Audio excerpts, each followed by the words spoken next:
Susciter l'envie de lire à des enfants en difficulté. C'est le projet que des enfants de deux collèges du fleuve, Papaichton et Loka, ont élaboré ensemble. Pendant 2 ans, une classe de CM2 et une classe de 6e générale ont travaillé pour la création du jeu Aluku Piquin, enfant Aluku. On a voulu créer ce jeu pour partager notre culture aux autres.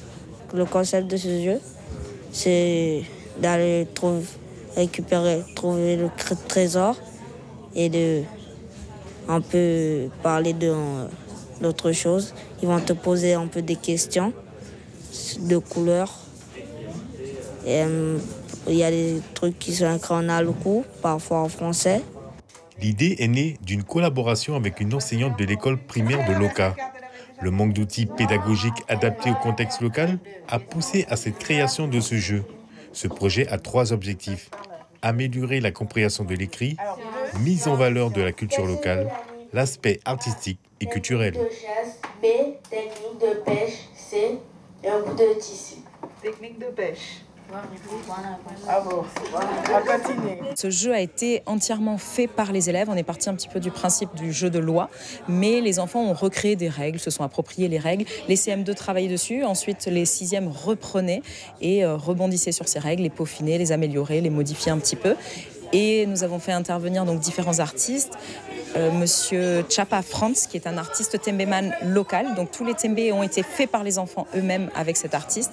Alexis Arnaud qui nous a aidé un petit peu sur les différents graphismes.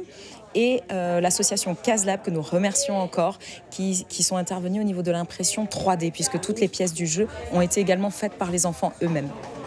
C'est aussi une façon de découvrir une autre culture. L'association souhaite développer ce jeu un peu partout, dans les autres établissements scolaires.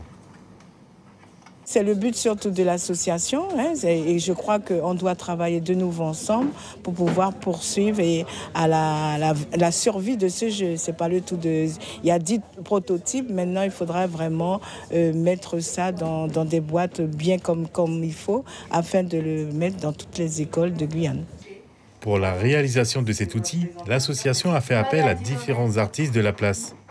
Elle espère pouvoir le décliner dans les différentes cultures présentes en Guyane. 2 voyages d'échange sont prévus, l'un en pays indien et l'autre avec la Martinique et l'Hexagone. Suivez l'info sur Guyana Première, télé, radio et Internet.